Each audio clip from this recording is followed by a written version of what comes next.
Dear students, good morning. Students of LLB third year, जो CRPC पे जो lectures चल रहे हैं उसमें जो न्यायालयों की पावर्स हैं, यानी पावर्स ऑफ कोर्ट, और या यूँ कह लीजिए कि न्यायालय कौन सा न्यायालय किस मामले का विचारण कर सकता है और वो कितनी दंड दे सकता है, ये वाला पार्ट छूटा हुआ था, जिसको मैं समझता हूँ कि शायद आज ये कंप्लीट हो जाएगा। तो इस क्रम में आप देख सकते हैं कि जो CRPC का चैप्टर थर्ड है उसमें सेक्शन 26 से लेके 35 तक के प्रोविजन इसमें है, और वो लगभग इसी चीज को बताते हैं कि एक न्यायालय कौन सा न्यायालय किस मामले की सुनवाई करेगा और कितना वो दंड दे सकेगा। तो एक एक करके देख लेते हैं कि क्या प्रोविजन दे रखे हैं इसमें। जैसा कि आप सबसे पहले 26 को देख लें तो इसमें क्लियर कट प्रोविजन है कि subject to the other provisions of this code, यानी अगर जो न्यायालय इस संहिता के अंतर्गत अगर कोई प्रोविजन है तो उस प्रोविजन के रहते हुए any offence under the Indian penal code में बी ट्राइड, या इस संहिता के उपबंधों के अधीन रहते हुए भारतीय दंड संहिता के अधीन किसी अपराध का विचारण हाई कोर्ट के द्वारा, कोर्ट ऑफ सेशन के द्वारा और अदर कोर्ट्स के द्वारा किया जाएगा। Which such offence is shown in first schedule, उच्च न्यायालय, सेशन न्यायालय और किसी अन्य न्यायालय द्वारा किया जाएगा जिसका कि विचारणी होना प्रथम अनुसूची में दर्शित किया गया है। अब यहाँ पर दो बातें, एक बात तो यह है कि जैसा कि पिछले सेक्शन 6 से लेकर ऑनवर्ड जो हमने पढ़ा कॉम्पोजिशन ऑफ कोर्ट, उस कॉम्पोजिशन ऑफ कोर्ट में आपने पढ़ा कि 3 कैटेगरी के ही कोर्ट है। उसमें स्टेट लेवल पर हाई कोर्ट, डिस्ट्रिक्ट लेवल पर कोर्ट ऑफ सेशन और फिर उपखंड स्तर पर या सेशन कोर्ट के नीचे मजिस्ट्रेट कोर्ट। हाँ, ये अलग बात है कि सेशन कोर्ट में फिर एडिशनल सेशन, अपर सेशन कोर्ट्स और फिर असिस्टेंट सेशन कोर्ट और फिर मजिस्ट्रेट कोर्ट में भी CJM का कोर्ट और अपर CJM का कोर्ट या फिर जुडिशियल मजिस्ट्रेट का कोर्ट, ये कई सारी कैटेगरीज हैं जो सेक्शन 9 ऑनवर्ड हम उसकी चर्चा कर चुके हैं। तो मुख्य रूप से जो कैटेगरी है वो 3 ही कैटेगरी है, हाई कोर्ट, सेशन कोर्ट और मजिस्ट्रेट कोर्ट। तो ये CRPC के IPC के अंतर्गत जो भी अपराध घोषित किए गए हैं उन सब का ट्रायल इसके द्वारा किया जाएगा। लेकिन ऐसा नहीं है कि केवल IPC के अंतर्गत ही किया जाएगा। अगर अन्य कोई अपराध, कोई एक्ट आता है जिसमें कोई अपराध घोषित किया गया है और उसमें उसके लिए स्पेशल कोई न्यायालय नहीं बनाया गया है, तो उसका भी ये ट्रायल करेंगे। इससे पहले वाली स्लाइड में जो आपने देखा कि अन्य उपबंधों के अधीन रहते हुए, तो अन्य उपबंध का अर्थ यही है कि जो CRPC के कोर्ट्स हैं वो रेजुडरी क्लॉज है, और अगर किसी मामले में अलग से कोई न्यायालय नहीं गठित किया गया है तो उन मामले की सुनवाई इन्हीं न्यायालयों के माध्यम से किया जाएगा। जहां तक अन्य कोर्ट का सवाल है तो कुछ ऐसे अधिनियम हैं जिसमें कि अलग से कोर्ट बनाने की व्यवस्था है, जैसे स्पेशली आप देख लीजिए कि जो नारकोटिक्स एक्ट है उसके लिए अलग से कोर्ट बनाए जाने की व्यवस्था है। मेट्रोज में है भी, सब जगह नहीं है। इसके अलावा एंटी करप्शन ब्यूरो जो है वो एक आपराधिक अधिनियम है, उसके अंतर्गत भी ACB के अलग से कोर्ट है। इसी तरह से टाडा वगैरह जो आए थे उसके लिए अलग से कोर्ट बनाए गए थे, लेकिन बाद में टाडा खत्म हो गया तो वो कोर्ट भी खत्म हो गया। तो इस तरह से टाइम टू टाइम अलग अलग कोर्ट्स भी बनाए जा सकते हैं, लेकिन बहरहाल अगर नहीं है तो उन सबका किया जाएगा। लेकिन नीचे एक लाइन लगा हुआ है कि which shows offence in shown in the first schedule. तो मजिस्ट्रेट कोर्ट और सेशन कोर्ट में एक कैटेगरी है। अगर आपने CRPC की बैरेक्ट आपके पास हो तो आप उसे देख लें कि बिल्कुल पीछे एक फर्स्ट शेड्यूल दिया होगा, प्रथम अनुसूची, और उस अनुसूची में एक चार्ट बताया गया है। उस चार्ट में आप सबसे पहले देखेंगे कि उसमें सेक्शन लिखे होंगे, यानी आईपीसी में आईपीसी के कौन से सेक्शंस की वो बात कर रहा है चार्ट। सेकंड नंबर पर उसमें जो है अपराध की डेफिनेशन दी रखी गई है, यानी कौन सा ऐसा कार्य है जिसको कि हम अपराध बताएंगे। उसके बाद तीसरे कॉलम में एक पनिशमेंट दे रखा है, और चौथे कॉलम में वो अपराध की प्रकृति क्या है, यानी कॉग्निजेबल है या नॉन कॉग्निजेबल है, और नेक्स्ट कॉलम में वो बेलेबल है या नॉन बेलेबल है, और बाय व्हाट कोर्ट ट्राइबल, ये जो छठा है इसकी बात यहां पर कर रहा है कि शेड्यूल फर्स्ट में वो किस रूप में दर्शाया गया है। अब शेड्यूल 6 को अगर आप शेड्यूल फर्स्ट के कॉलम 6 को आप देखेंगे, कॉलम 1 और कॉलम 6 को, तो कॉलम 1 में सेक्शन 2, जैसे मान लीजिए कि कोई सा भी सेक्शन ले लीजिए, 235 ले लीजिए, 226 ले लीजिए, 219 ले लीजिए, 220 ले लीजिए, कोई सा भी, तो उसमें वो जो ट्रायल बाय मजिस्ट्रेट है या ट्रायल बाय सेशन है वो लिखा हुआ है उसमें। तो इस तरह से फर्स्ट शेड्यूल को देखने के बाद जब भी आप कोर्ट में जाएं या कोर्ट से पहले भी, तो फर्स्ट शेड्यूल को देखकर आप ये पता लगा सकते हैं कि आईपीसी के अंतर्गत जो सेक्शंस में अपराध बताए गए हैं वो किस कैटेगरी के अपराध है और वो किस मजिस्ट्रेट के द्वारा ट्रायल किए गए हैं, ट्रायल किए जाएंगे, सॉरी।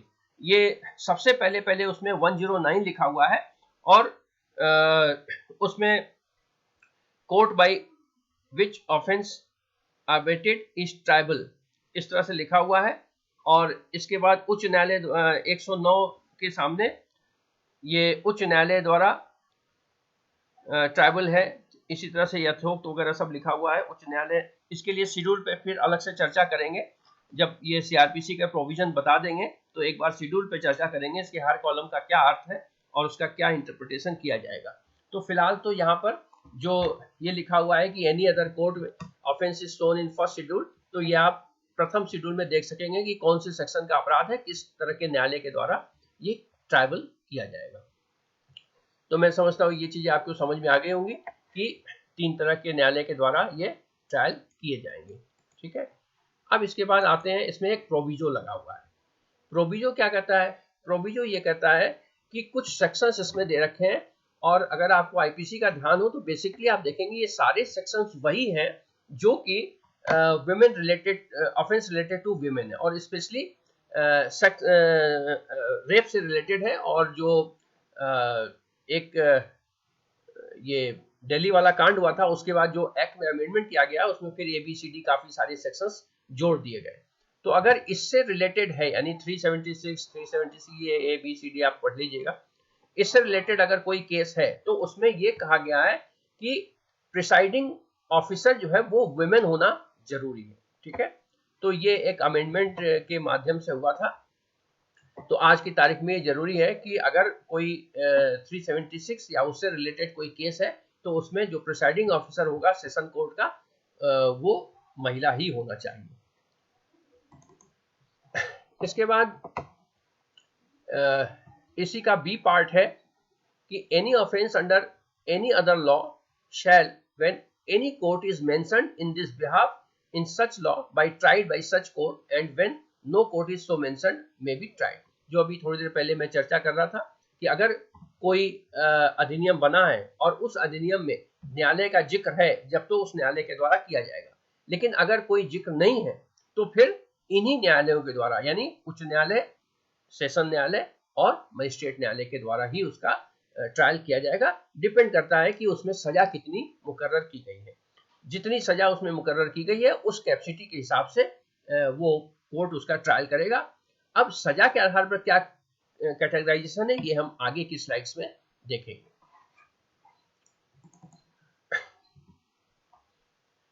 यहाँ पर अब आप ये देख सकते हैं कि बी का एक 2 पार्ट है, the high court any other court by which such offence is shown in the schedule first. तो इस तरह से कोई भी जो मामला है वो हाई कोर्ट या एनी अदर कोर्ट के माध्यम से किया जा सकता है। सेक्शन 27 में चर्चा होगी। 27 में यह था कि कौन से न्यायालय मामले की सुनवाई करेंगे। तो ओवरऑल आपने देख लिया कि हाई कोर्ट, सेशन कोर्ट और मजिस्ट्रेट कोर्ट के द्वारा ट्रायल किया जाएगा, लेकिन अगर वो 376 से रिलेटेड है तो उस कोर्ट का जो प्रिसाइडिंग अफसर है वो महिला होना आवश्यक है। और अगर कोई अधिनियम है जिसमें कि कोर्ट की व्यवस्था है तब तो वो कोर्ट करेगा, और कोई कोर्ट की व्यवस्था नहीं है स्पेशल कोर्ट तो यही तीनों न्यायालय में से वो करेंगे। अब 28 ये कहता है कि न्यायालय दंडादेश जो उच्च न्यायालय और सेशन न्यायाधीश दे सकेंगे, यानी कौन सा कितना दंड उच्च न्यायालय और सेशन न्यायालय दे सकेंगे ये 28 में दिया गया है। और जो मजिस्ट्रेट कोर्ट है वो कितना दे सकता है दंड, ये 29 में दिया गया है। तो पहले हम 28 की चर्चा कर लेते हैं। उच्च न्यायालय विधि द्वारा प्राधिकृत कोई भी दंडादेश दे सकता है। विधि द्वारा प्राधिकृत मतलब जो भी लॉ एट प्रेजेंट इनेक्टेड है क्रिमिनल लॉ के मामले में, उसमें जो भी मैक्सिमम पनिशमेंट है वो हाई कोर्ट और सेशन कोर्ट दे सकता है। भारत में जो एट प्रेजेंट पिनल एक्ट है वो है आईपीसी, और उसमें जो मैक्सिमम पनिशमेंट है वो है कैपिटल पनिशमेंट। तो इस तरह से इन्फरेंस ये निकलता है कि हाई कोर्ट और सेशन कोर्ट कैपिटल पनिशमेंट तक की पनिशमेंट दे सकते हैं। अब इसके बाद एक उसी का 28 सब क्लॉज 2 का एक पार्ट है जिसमें ये लिखा हुआ है कि सेशन जज और एडिशनल सेशन जज में पास any sentence authorized by law, but any sentence of death passed by any such judge shall be subject to confirmation by the high court। यानी हाई कोर्ट और सेशन कोर्ट कानून में जो भी प्राधिकृत सजा है वो तो दे सकती है, लेकिन जहां पर ऐसी सजा डेथ के रूप में है यानी कैपिटल पनिशमेंट के रूप में है और वो सजा सेशन न्यायालय या एडिशनल सेशन न्यायालय के द्वारा दिया जाता है तो उसकी उच्च न्यायालय के द्वारा पुष्टि आवश्यक है। तो सजा देने पर रोक नहीं है, लेकिन एक चेक एंड बैलेंस लगाया गया है कि अगर वो सजा सेशन न्यायालय के द्वारा दिया जा रहा है तो उस कंडीशन में फाइल हाईकोर्ट भेजी जाएगी और हाईकोर्ट से उसका अप्रूवल होगा, तभी वो सजा कंफर्म मानी जाएगी। इसी तरह से सेशन लेवल पर चूंकि session court, additional session court और असिस्टेंट सेशन जज होता है, तो जो पिछला स्लाइड्स था वो तो सेशन जज और एडिशनल सेशन जज के लिए है। ये जो स्लाइड है ये असिस्टेंट सेशन जज के लिए। तो असिस्टेंट सेशन जज कौन सा सजा, क्या सजा दे सकता है? तो सहायक सेशन न्यायाधीश मृत्यु या आजीवन कारावास या 10 वर्ष से अधिक की अवधि के लिए कारावास के दंडादेश के सिवाय कोई ऐसा दंडादेश दे सकता है जो विधि द्वारा प्राधिकृत है। यानी असिस्टेंट वर्ड आते ही इसकी लिमिट हो गई। लिमिट क्या हो गई कि मैक्सिमम जो मृत्यु है और आजीवन कारावास है वो तो दे ही नहीं सकता, और जो बाकी पनिशमेंट देगा वो अधिकतम 10 वर्ष तक की दे सकता है। ठीक है ना? तो इस तरह से क्या हुआ, हाई कोर्ट कोई भी सजा, सेशन और एडिशनल सेशन कोई भी सजा, लेकिन डेथ केस में अप्रूवल बाय हाई कोर्ट, और असिस्टेंट सेशन जज 10 वर्ष तक की सजा दे सकता है। अब इसके बाद आते हैं सेक्शन 29 पर, जिसमें मजिस्ट्रेट कोर्ट की पावर्स की बात की गई है। तो मजिस्ट्रेट कोर्ट्स में the court of chief judicial magistrate में pass any sentence authorised by law. इसमें ये तो यहाँ पर जो सेंटेंस लिखा हुआ है ये हाई कोर्ट और सुप्रीम कोर्ट के बराबर का है, लेकिन ध्यान देने वाली बात है कि यहाँ पे एक एक्सेप्ट वर्ड लिखा हुआ है, यानी निम्न सजाओं को छोड़कर विधि द्वारा प्राधिकृत कोई भी सजा दे सकते हैं। अब ये जो एक्सेप्शन है यही इसके ऊपर एक तरह का रेस्ट्रिक्शन है जो उसके सजा देने की पावर को कम करता है। क्या है ये लिखा हुआ है कि ऑफ इम्प्रिजमेंट फॉर लाइफ और of imprisonment of a term exceeding 7 year. तो chief judicial magistrate capital punishment नहीं दे सकता, लाइफ इम्प्रिजमेंट नहीं दे सकता, और जो सजा देगा उसकी मैक्सिमम अवधि कितनी होगी, 7 ईयर्स। तो इस तरह से आप देख सकते हैं कि जो असिस्टेंट मजिस्ट्रेट, असिस्टेंट सेशन जज है वो तो 10 वर्ष तक की सजा दे सकता है, और जो चीफ जुडिशियल मजिस्ट्रेट है वो 7 वर्ष तक की सजा दे सकता है।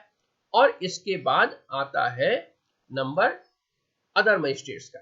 The court of a magistrate of the first class में pass a sentence of imprisonment for a term not exceeding 3 years और of fine not exceeding 10,000 rupees of the both.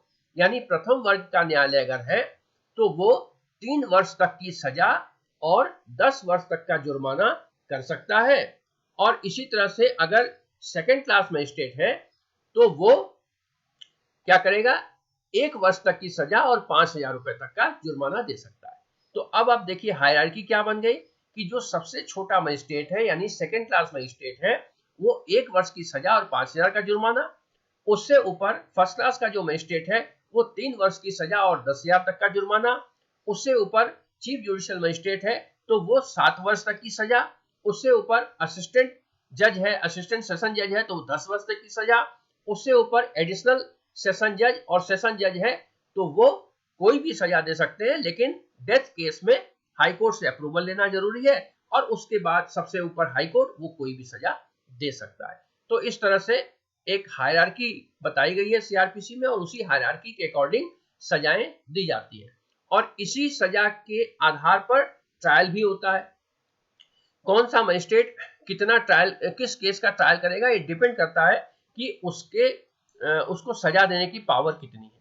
यानी अगर किसी को लाइफ पनिशमेंट देने का पावर नहीं है तो ऐसे अपराध जिसके लिए लाइफ इम्प्रिजमेंट या कैपिटल पनिशमेंट दिए जा सकते हैं वो उसकी सुनवाई भी नहीं कर सकता।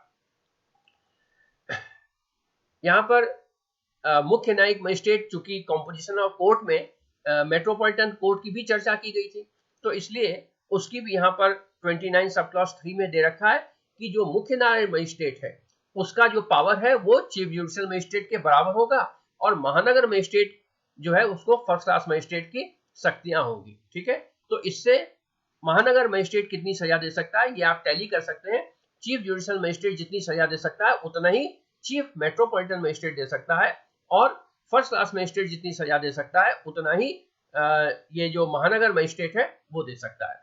मेट्रोपॉलिटन में सेकंड क्लास मजिस्ट्रेट का कोई कैटेगरी होता नहीं है, इसलिए उसकी चर्चा नहीं की गई यहाँ पे। अच्छा, इसके साथ एक चीज और मैं बताना चाहूंगा कि यहाँ पर देखिए आप, जो सेकंड क्लास मजिस्ट्रेट है और जो फर्स्ट क्लास मजिस्ट्रेट है उसमें जो पिक्यूनरी पनिशमेंट है उसकी भी चर्चा की गई है। सेकंड क्लास मजिस्ट्रेट की पावर 5,000 तक है और फर्स्ट क्लास मजिस्ट्रेट की जो पावर है वो 10,000 रुपए तक है। ठीक है, लेकिन उसके ऊपर के जो कोर्ट है यानी चीफ जुडिशियल मजिस्ट्रेट या फिर सेशन, इसमें कैपिटल पनिशमेंट, केवल पनिशमेंट का ही जो फिजिकल पनिशमेंट है उसकी चर्चा की गई है और पिक्यूनरी पनिशमेंट की चर्चा नहीं की गई है।